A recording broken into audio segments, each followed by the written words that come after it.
Barbaridade, já é 31 de maio, o tempo voa, por aqui o frio chegou e nós vamos, neste vídeo, falar das leituras deste mês, o mês de maio. No meu último vídeo sobre as leituras do mês de abril, eu tinha parado nesta edição aqui. Justamente a edição número 29, que encerrava a aventura em Utah. A partir desta fase, o Tex vai tendo aventuras mais épicas, mais longas, melhor estruturadas. Então, a encerrada aventura em Utah, começa aqui o Enigma do Hipocampo. Nessa aventura, Tex e Kit estão justamente voltando para a aldeia Navarro quando percebem o voo de abutres.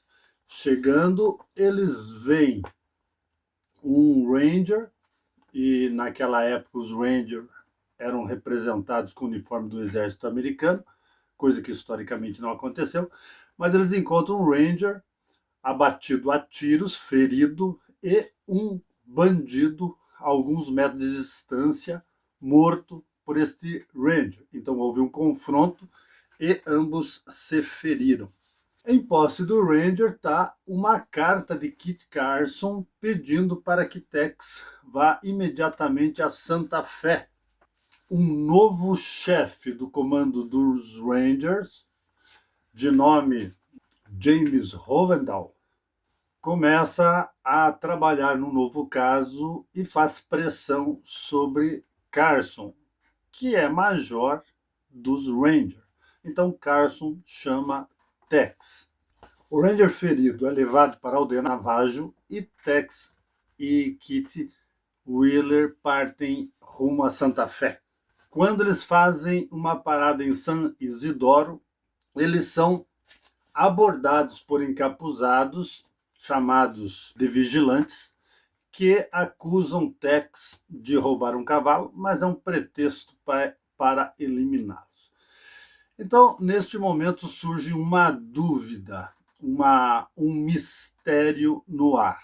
Tanto no bandido morto, junto ao Ranger que levava a mensagem a Tex, quanto nesta abordagem em São Isidoro, é encontrado no bolso dos atacantes um medalhão na forma de hipocampo, um cavalo marinho. E aí começa a se verificar a presença de um grupo organizado. Quando o Tex chega em Santa Fé e vai ao quartel dos Rangers, encontra Kit Carson fardado.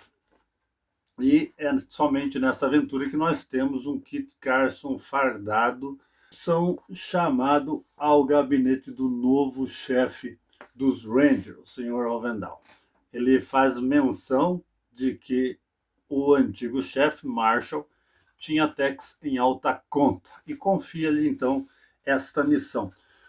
Como exigência, Tex pede a Kit Carson que o acompanhe. E eles partem então para uma investigação partindo do pressuposto que existe algum processo de espionagem. Passamos então à edição de número 30. Nesta edição, um atentado tenta matar Tex Carson e Kit Wheeler no hotel, evidenciando então a presença de um espião. Kit Carson se desfez da farda e vai estar em toda essa aventura com esta roupa xadrez, essa camisa xadrez estilosa. Vasculhando a cidade, Tex encontra os bandidos que perpetraram o atentado, dá aquela amaciada neles e vão parar novamente no gabinete do Rovendal, já com suspeitas do espião. Tex elabora um plano, coloca aqueles bandidos do atentado presos no quartel e, curiosamente, eles fogem quando um capitão de nome Grayford foi atacado por eles, foi tirado-lhe a roupa, o uniforme, deixaram-no com as roupas de baixo e fugindo trajando o uniforme dele e do carcereiro. Tex explica então a Rovendal que o espião é o tal do Greyford. Greyford então foge desesperado, tentando alcançar um cavalo, e Kit Carson o fere na perna. Nesse ínterim, Kit Wheeler está perseguindo os dois bandidos que fugiram vestidos de Ranger. E é neste ponto que aparece Manuela Guzmán, uma mexicana rica que cria crocodilos, e parece ser a grande mandante de uma organização. Com a chegada dos bandidos vestidos de Ranger, ela descobre que eles estão sendo perseguidos por Kit. Ela vai com uma charrete ao encontro de Kit, se fazendo de João sem braço, e Kit então é capturado. Seguindo a pista de Kit, Tex e Kit Carson chegam na propriedade de Manuela, são bem recebidos, ela os despista, pois mandou um bandido com o cavalo do Kit para a cidadezinha de Alameda, e eles então os seguem a pista do cavalo do Kit, o Diablo. No entanto, ele está sendo montado por um bandido. O bandido, ao invés de ir para Alameda, ele para num vilarejo para tomar um gole. E neste momento, Tex encontra o cavalo do Kit, Tex e Carson estão o perseguindo, e vê o bandido montando o cavalo. Dão uma esfrega no bandido, ele entrega o ouro, e Tex manda Carson buscar reforços enquanto vai novamente à fazenda, porque haverá uma reunião dos cabeças de um movimento mexicano que quer recuperar aquela área texana. Kit sofre no pelo as agruras do cativeiro, mas depois se alia aos companheiros de cela. Toda a cabecilha do movimento conspiratório chega para a reunião. Tex invade a fazenda, enquanto paralelamente Kit está fugindo com aquele velho artifício do salto da bota com uma lâmina. Removida a lâmina e com o auxílio da famosa faca escondida nas costas, ele consegue abrir a cela e fugir. Paralelamente a isso, Tex está dentro das dependências tentando neutralizar os bandidos. Ocorre uma luta, Tex é capturado, e no momento que aguarda seu destino, amarrado a uma cadeira, Kit chega, neutraliza o seu guardião, e agora eles estão livres, porém dentro das instalações da fazenda. Kit Carson chega com o auxílio, dá-se um sinistro tiroteio, e Manuela Guzmán foge. E o movimento é então debelado. Neste primeiro instante é isto que acontece.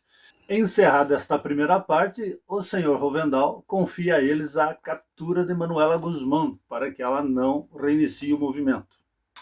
Atrás de Manuela, o trio chega à cidade de Las Palomas. E Manuela já está bem acomodada em uma embarcação, buscando um plano para neutralizar os três perseguidores. Encerra-se essa edição.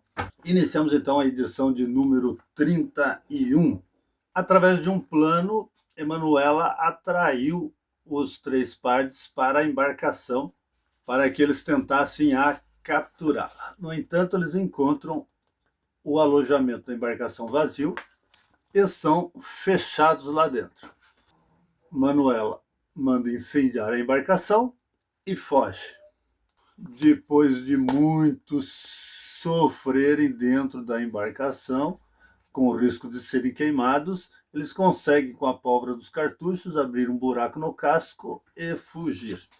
Começa então agora uma nova perseguição. Emanuela, sem os cabecilhas do movimento e sem dinheiro, tenta se aliar ao bandido El Lobo, que, ao perceber que ela não tem mais dinheiro, a faz de prisioneira, mata os seus correligionários, os lança às terríveis formigas vermelhas e fogem pelo deserto. Essa perseguição ao longo do deserto vai se dar com um plano do Tex, roubando os cavalos dos bandidos durante a noite e fazendo a guarnição no único poço de água da região. Passa-se um longo sítio, onde os bandidos ficam tentando ocupar o poço protegido por Tex, Carson e Kit. Os bandidos têm o apoio de índios apaches renegados. Tex e Carson fazem investidas ao grupo sedento, enquanto mandam Kit Wheeler em busca de socorro numa cidade próxima. Até que, rendido todos os bandidos, só resta El Lobo e Manuela Guzmán, que é prisioneira dele, fugindo sozinhos no meio do deserto. Quando Kit Wheeler volta com o xerife de Valmont, a cidade onde ele foi buscar socorro, o xerife avisa que está para ocorrer uma tempestade de areia, mas Tex não quer deixar Emanuela nessas condições e vai atrás deles mesmo assim. Na tempestade de areia, o bandido lobo é picado por uma cobra, atira contra a Manuela, que foge, e Tex, depois de passar da tempestade, a encontra moribunda. É aí que Manuela Guzmán, agonizando antes da morte, anuncia que está para acontecer uma guerra entre os estados do norte e do sul nos Estados Unidos, que o movimento dela, percebendo esta guerra, tentava associar uma ação a fim de recuperar o Novo México e o Texas para o México. Depois de enterrar Manuela, ele segue novamente a Santa Fé. O senhor Rovendal está em Washington, vendo essa questão do rompimento da guerra, e aqui se registra na pena do Gallup os acontecimentos que foram o estopim da Guerra Civil Americana, que é o movimento insurrecional do John Brown, e a partir daqui eles são informados então que a guerra realmente é um acontecimento inevitável. O que é bacana aqui é que neste momento o Gianluigi Bonelli ele pensou em criar aventuras tendo como pano de fundo a Guerra Civil.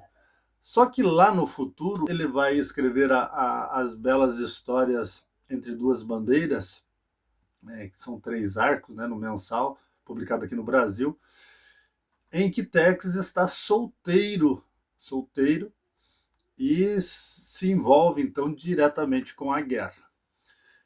Então este período aqui cronológico, ele acaba entrando num limbo, desistido deste aspecto da mitologia dos personagens, porque acontece esse anacronismo de colocar Kit Wheeler neste período cronológico. Então isto é esquecido. Então tudo o que acontece aqui em cronologia de Kit Wheeler fica num paralelo. Né? Isso para ver que também há alguns conflitos dentro do universo texiano. Quando, uma semana depois, o Sr. Rovendal volta, ele chama os pardes para conversar sobre as decisões de Washington. E aqui acontece outro ponto relevante na mitologia e que fica justamente nesse limbo. O Sr. Rovendal entrega 3 estrelas de Ranger e faz, inclusive, o juramento do Ranger ao Kit Wheeler. Então, neste momento, Kit Wheeler se torna Ranger. E Tex volta a ser Ranger, já que vimos nas edições anteriores que ele deixava claro que ele havia saído do corpo de Rangers. O que acontece é que isso criou esse paralelo. Alguns postulam que Kit Wheeler é Ranger, outros postulam que Kit Wheeler não é Ranger, porque essa fase da história não existiu, já que ele não teria nascido, não estava existindo naquele período, mas que, segundo esta narrativa aqui, ele estava sim existindo. Então, ficou essa confusão cronológica no cânone texiano e isso não foi dado uma solução. Bom, a partir daqui as aventuras são baseadas no trabalho dos Rangers, que optaram, e o Sr. Rovendal explica isso para o trio, o comando Ranger decidiu ficar alheio às duas forças em guerra, o norte e o sul, e agir como força mediadora de proteção a caravanas que fogem dos locais conflitados, a amparar cidades destituídas da lei, fragilizadas pela ação de bandoleiros e também pela ação de índios, que, sabendo não existir proteção nas cidades, começam a fazer saques. Então os Rangers passam a atuar nisso. E neste contexto, a primeira atuação de Tex, Carson e Kit é fazer a proteção de uma caravana. Eles estão indo para a cidade de Dodge. Esta cidade é um ponto de onde partem as caravanas, mas encontram o rastro dessa. E já observam que ela está sendo conduzida para fora do seu itinerário seguro, adentrando a terra controlada pelos índios Pawnees. Eles também observam que essa caravana já está sendo seguida pelos índios. E, de fato, acontece um ataque à caravana, onde eles atacam uma das carroças isoladas por um acidente. Surge a figura de um guia chamado Sterling. Esse guia vai ter um protagonismo interessante ao longo dessa aventura. A caravana, impotente de auxiliar seus amigos, faz um círculo para proteger e só assiste a carroça isolada sendo atacada. E é nesse momento que os pardes chegam e começam então a haver um conflito. Os índios batem em retirada, porque é uma pequena fração. Tex dá uma esfrega no Sterling por ele estar guiando a caravana pelo caminho errado.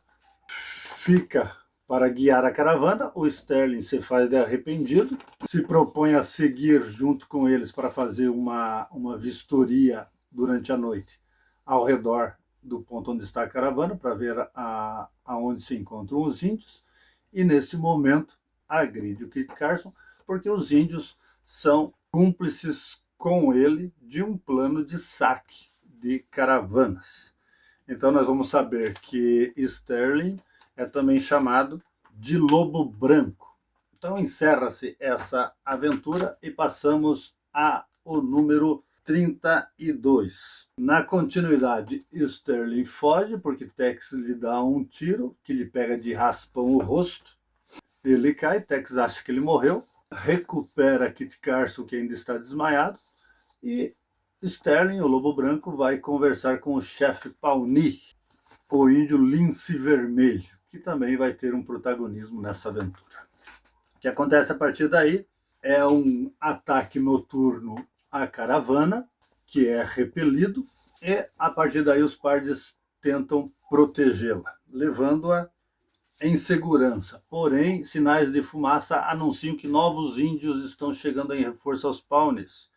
Encontra então uma área com uma grande rocha, que vai proteger a retaguarda deles, e as margens de um rio que protege o outro lado. Então, achando este ponto, eles trazem a caravana para cá para fazer frente ao assédio. Vai desenrolar ao longo de toda essa aventura um assédio terrível. Os índios vão atacar e destruir toda a caravana.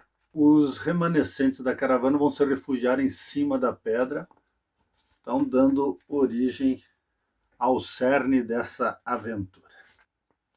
Os índios acampam tranquilamente para fazer aquele assédio. Tex e Carson olham do binóculo e é neste momento que Carson tem a ideia de disparar contra Sterling, e seu tiro atinge a caneca de café do renegado. Belíssimo tiro de Carson. Ele lamenta por ter errado, porque ele diz que não mirou na xícara, mas prova que o camelo velho é o bicho. Durante alguns assédios dos índios, Tex tem a ideia de mandar matar os cavalos para que eles sirvam depois de carne para os assediados. E essa dramaticidade se estende ao infinito. Em um assédio ao topo da montanha, os índios se livram de carne e munição do pessoal assediado, isso durante um ataque. E assim, com pouca munição e sofrendo de fome e sede, o grupo aguarda que Kit Wheeler, que antes deles subirem durante o ataque da caravana, foi atrás de socorro, que Kit Wheeler volte com socorro é a única esperança. Para desespero do grupo, eles observam sinais de fumaça. Tex percebe que eles estão chamando mais índios e, de fato, observem aqui a quantidade de índios que se reúnem para assediar o monte. Neste momento, Tex dá uma ordem ao chefe da caravana que é por demais terrível. Ele pergunta quantas mulheres existem ali ainda, né, sobreviventes, e separa munição para que o chefe da caravana, quando não houver mais recurso, mate as mulheres para que elas não caiam nas mãos dos índios, sabendo que os índios fariam com ela. Neste momento, um dos feridos, sabendo disso, pergunta ao chefe da caravana, de nome Vernon, que ele também quer ser morto pelo Vernon antes que os índios os capturem. E o Vernon diz que, lamentavelmente, só tem munição para as mulheres. A coisa é terrível. Quando os índios iniciam o ataque, o Vernon eleva aos céus suas orações, pedindo perdão pelo que irá fazer. E é nesse exato momento que chega Kit Wheeler com a cavalaria. E mais uma vez, a gente conhece isso dos episódios texianos, a cavalaria faz a diferença num combate acirrado.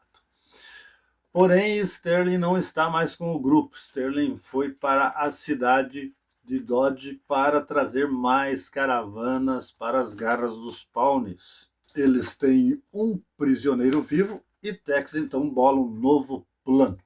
Encerrada essa edição, vamos para a de número 33. O plano que Tex bolou é fazer uma conversinha com o capitão da cavalaria, passando ao lado do índio, dando a entender que o Sterling é um traidor dos índios, que ele saiu do acampamento naquele momento e foi informar os soldados acerca da situação.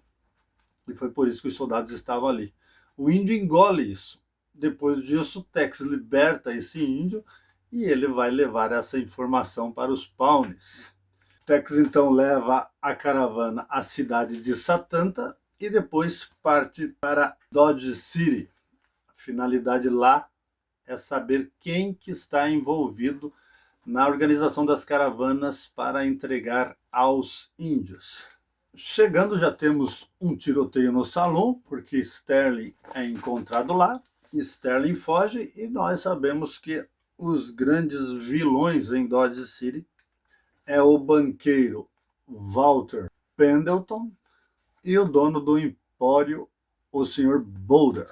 E Tex vai dar uma maciada em Boulder, mas Pendleton, já sabendo que os Rangers estão ali, começa a recrutar bandidos para matá-los.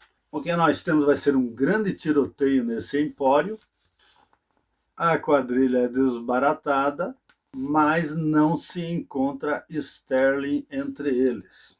Sterling foi se refugiar com os índios Pawnees, mas a situação não estava muito boa para ele com os seus amigos indígenas.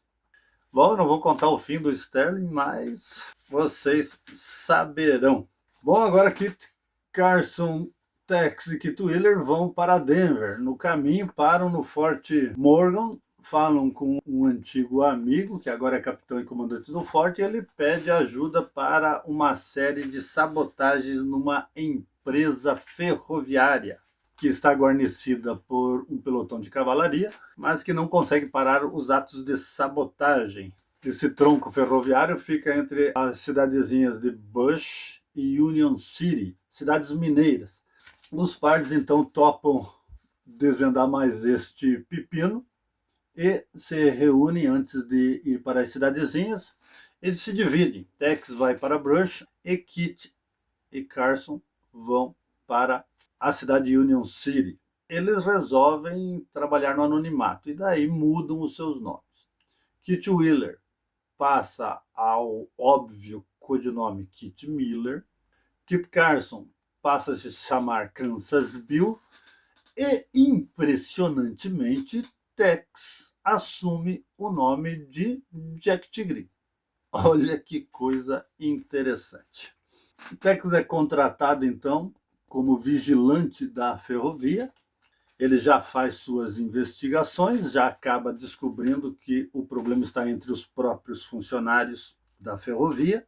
E quando está prestes a descobrir, o suspeito que ele consegue capturar é explodido pelos comparsas justamente na hora da saída do grupo para o trabalho.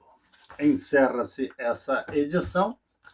Chegamos à edição 34 e os bandidos que perpetraram esse atentado fogem e provoca um criminoso incêndio na floresta. Esse incêndio, grave o suficiente para engolir completamente os trabalhos da ferrovia. Tex coloca o engenheiro e os trabalhadores nos carrinhos do trem, aqueles movimentados à mão. Não há carrinho para todos. E Tex fica para não se afastar de Dinamite, dizendo que se Dinamite morrer, ele morre junto com o cavalo. Ele e os soldados, então, vão se proteger num lago que existe nas proximidades. Paralelamente a isso, Carson e Kit veem uma caleça conduzida por um mexicano e uma moça desgovernada e disparada rumo a um precipício. O mexicano pula e Kit Wheeler consegue bravamente laçar a menina antes que ela caia junto com a caleça. Eles vão se deparar com um caso tenebroso. Essa menina é órfã, a mãe morreu misteriosamente, o pai se casou com a mexicana, irmã do mexicano que está com ele. E este homem, que é o tio dela, né, o tio emprestado, né, Pablo Valverde, aparece lá para agradecer o salvamento da sobrinha, mas ele é provocado pelo Kit Carson, porque o Kit Carson pergunta por que ele abandonou a caleça, né, naquele momento de perigo. Ele se faz de ofendido e é o Kit Wheeler que lhe dá uma surra, num dos primeiros combates mano a mano do Kit Wheeler.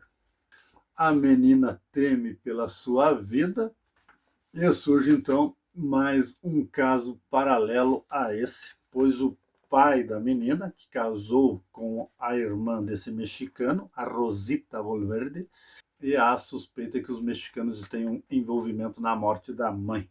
Eles aguardam então uma diligência, a diligência chega e informa do incêndio que aconteceu em Brush. Então eles se separam, Carson vai com a diligência para proteger a menina e tentar se hospedar na casa do pai dela, e o Kit Wheeler vai tentar ver o que aconteceu com o Tex.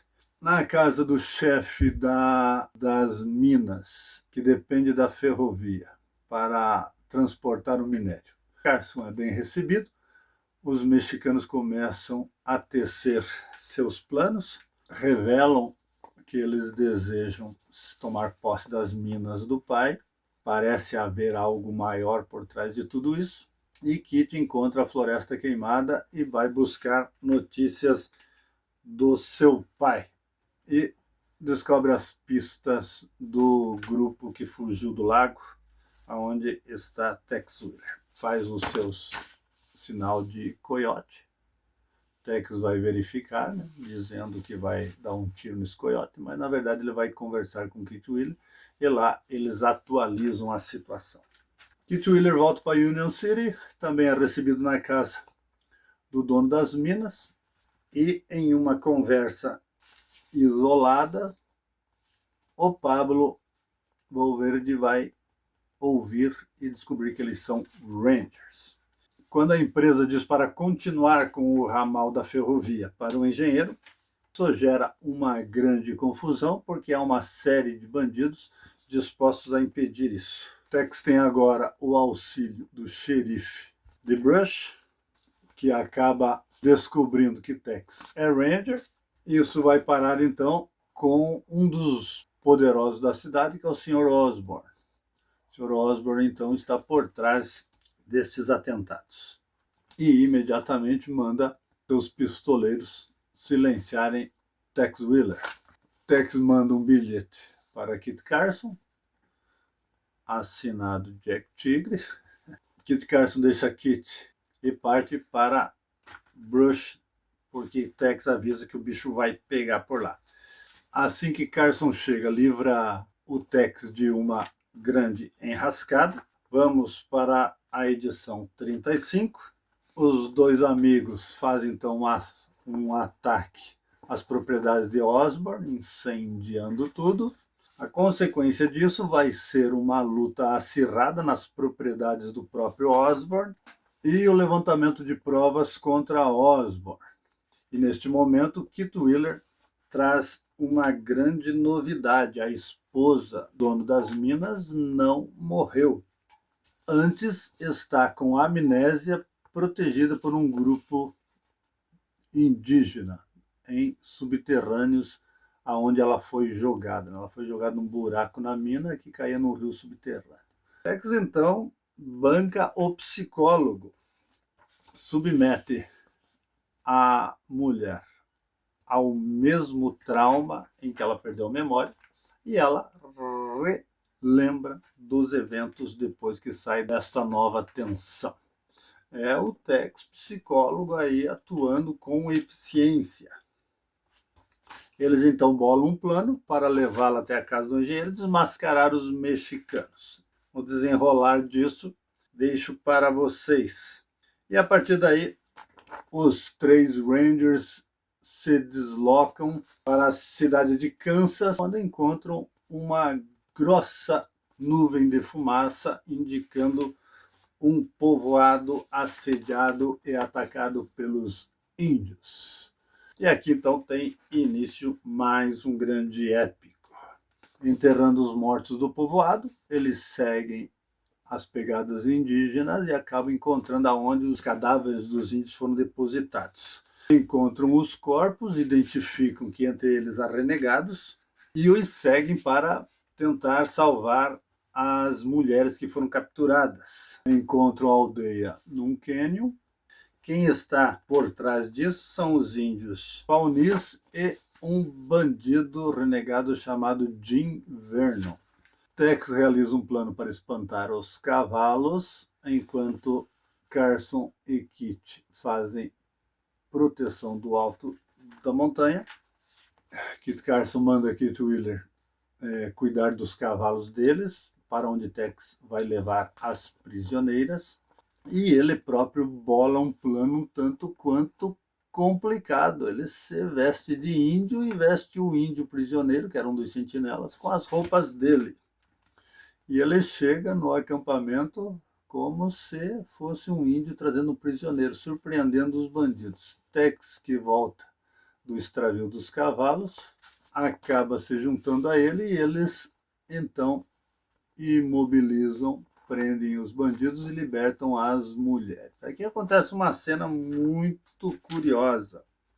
Eles entregam as armas para as mulheres, perguntam se elas sabem usar o rifle, e elas imediatamente executam todos os bandidos que haviam sido capturados por Tex e Kit Carson. Quando o Carson se apavora, o Tex fala: calma, elas estão sob intensa pressão. Afinal de contas, eles mataram os filhos e os maridos delas. Muito bem, elas se vingaram na hora. Carson então leva as mulheres para junto de Kit Wheeler com os cavalos e Tex fica segurando os bandidos.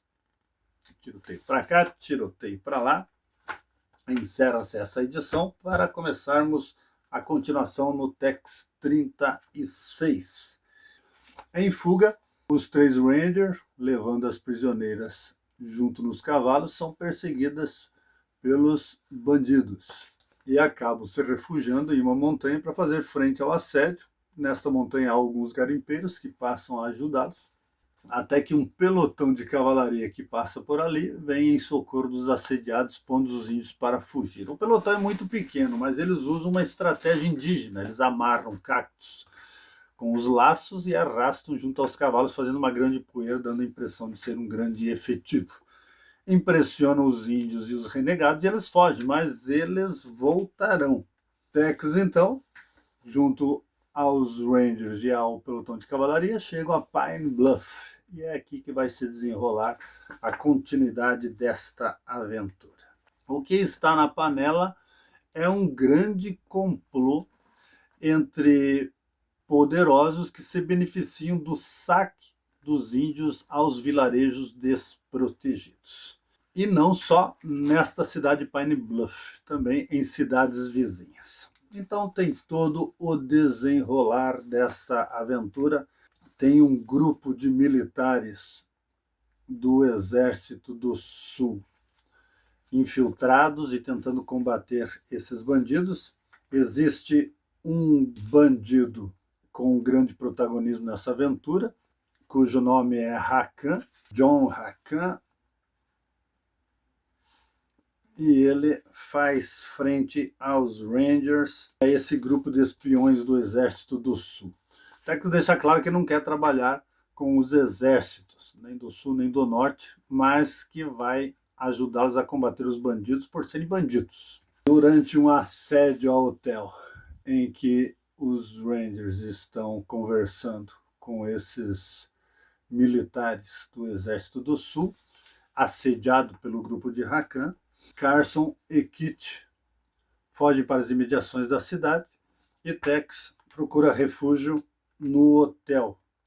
Os dois Kit então invadem a propriedade de Hakan, buscando papéis que comprovem aquela grande organização criminosa, incendeiam a propriedade do Hakan, são perseguidos por ele, que está voltando da cidade. Nesta perseguição, Kit Wheeler fere gravemente Hakan, com um tiro no braço e na perna, e na fuga, Kit Carson e Kit Wheeler acabam encurralados num cânion que tem uma cabana com um esqueleto, e é, na verdade, um centro mineiro. Então eles procuram ficar ali até poder ter notícias do Tex. Tex está às voltas com os feridos daquele combate, protegendo-os do assédio dos remanescentes do grupo do Hakan que tentam eliminá-los.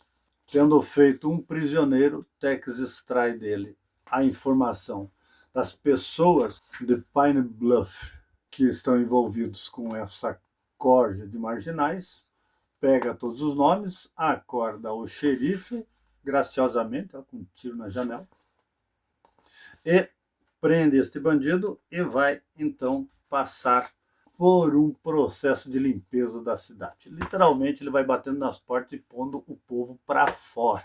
Esse é o sistema de Tex limpar a cidade. Eu gostaria muito que o Tex viesse aqui para o Brasil. Edição 37. Depois de limpar a cidade, Hakan está fugindo numa carroça, ferido, e vai encontrar os índios Pawnees e seu amigo Jim Vernon, aquele mesmo que haviam atacado lá o vilarejo. Eles resolvem fugir da região onde eles estão, pois sabem que Tex vai persegui-los ali, e vão justamente para as minas, onde eles acham estar protegidos, e é onde está Carson e Kit. Carson e Kit têm a ideia brilhante de ficar escondidos na mina para saber o que os bandidos estão pensando, mas os bandidos, desconfiados, encontrando pistas deixadas no barracão, resolvem explodir a entrada da mina e eles ficam presos lá dentro. Aí até achar uma passagem vai muitos e muitos perigos. Ao achar a passagem, Kit Wheeler então vai a Pine Bluff correndo encontrar Tex, no pé mesmo, porque os cavalos ficaram dentro da mina junto com eles e não passam pelo buraco. Tex agora vai atrás da pista dos dois partes. Kit Wheeler, que está seguindo o caminho de Pine Bluff, é assediado por um dos índios Pawnees. Os índios foram enviados para as 3 cidades onde tem esse grupo de empresários que tentam lucrar com os saques. Tex encontra Kit Wheeler dando cabo do índio, nem precisa ajudá-lo, e eles então, agora juntos, seguem para a cidade, mandam um telegrama agora para Jack Tigre, o verdadeiro, em busca de socorro aos seus intentos de liberar a cidade, e depois de resgatar Carson da mina, eles vão para a cidade de Winston, desativar mais uma célula daqueles bandidos. Aqui acontece uma coisa interessante. Em Winston, eles são recebidos pelo xerife, que os conhece do Forte Cheveland, e diz que naquela época Tex estava sendo acusado de traição e Carson o libertou da prisão. E o Tex fala para ele, claro que lembro, o caso Mephisto, tem boa memória, hein? Então, nessa edição aqui, é um momento em que Gianluigi Bonelli traz de novo Mephisto à cena. Vamos lembrar que Mephisto tinha ficado lá atrás na libertação do México, quando ele foi definitivamente preso e não se falava mais dele. Então aqui há novamente uma chamada a Mephisto, muito provavelmente porque Gianluigi Bonelli estava querendo trazê-lo novamente. Bom, o bandido em questão em Wilston é um manda-chuva, chefe de um teatro, e ali o bicho pega. Isso fica para vocês. Encerrada a edição 37, vamos para a edição 38, que tem o desfecho desta aventura. Resolvido o problema em Wilston, na cidade de Keota, outro bandido é avisado pelo índio Pawnee que o Rakan e o Jim Vernon estão pedindo reforços. Também é avisado os bandidos da cidade de Linton. Então, Winston, Tex deu jeito, Pine Bluff, Tex deu jeito, mas a cidade de Keota e de Linton, os bandidos correm para amparar os bandidos que estão lá na mina. Durante esta caçada, Tex e Carson são capturados pelos bandidos que estão indo se reunir com Jim Vernon e Rakan e acabam presos. Só fica livre Kit Wheeler, que faz contato por sinais de fumaça com Jack Tigre, que finalmente volta à cena, representado com este adorno aqui na frente da roupa, e que tem uma posição da liderança, inclusive dando algumas ordens sobre Kit Wheeler. Vamos lembrar que Jack Tigre, neste momento, ele é um tutor do Kit Wheeler, né? E o Kit Wheeler ainda é acabou de sair da adolescência, né? Deve estar com seus 17 anos ali. Aqui está o Rakan, ferido, né? Ali está Kit Carson e Tex. O Lince Negro querendo matá-los a todo custo. Mas quando o grupo Navarro chega, Jack Tigre propõe uma conversa com o Lince Negro e Pawnee e Navarro fazem um diálogo maravilhoso nesta página. E isso que culmina numa grande batalha, encerrando então estas edições. Então, estas foram as edições lidas de Tex Coleção. A partir de agora, eu vou entrar na aventura em Cedar Mines, que é uma aventura recortada, né? Pois o Gallup caiu doente, não tinha como desenhar. Gianluigi Bonelli catou vários quadros de várias aventuras e criou uma aventura paralela. Então, essa é uma aventura que vai ficar no limbo, né? Vai ficar sem dar continuidade a essa questão da guerra civil. Mas isso vai ficar para o outro mês. E fora essas edições, eu só li mais esses dois arcos de Tex Wheeler. Lembrando que eu estou relendo também Tex Wheeler. Aventura 16 e 17, com texto do Ruyo e desenhos do Valdambrini. Muito bem desenhado, muito bacana. Tex está no Texas, na cidade de Kirtley, e há um jovem que está entrando para a vida do crime, e a sua irmã o adverte para não fazer isso. Mas o jovem endurecido parte e deixa a menina desesperada. Eles estão órfãos, não tem mais os pais, e é quando a menina procura por ajuda, e ela é orientada a procurar o jovem Tex Wheeler. Mas quem está ouvindo isto no salão é um caçador de recompensas. Aí tem início, então, uma bela de uma aventura do Tex jovem, que vai culminar num grupo armado de mexicanos desesperados, comandados por um tal de Cabrera, e denominados Lobos de la Fronteira. Então eles fazem saques ataque às fazendas, ataque a diligências, e Tex entra no bando porque sabe que o garoto está lá. Então ele se faz de bandido, não que ele não seja, né, porque neste momento ele está sendo procurado como tal, mas sabemos que ele não é. Daí ele vai tentar, infiltrado no bando, combater e libertar este garoto. É uma aventura bem bacana. O segundo arco tem aqui a imagem do caçador de recompensas, que é o Raylight McDougall, e ele também tem aí um protagonismo nessa aventura. Muito boa essas duas histórias. Então é isso, pessoal, por este mês foi isso. Forte abraço.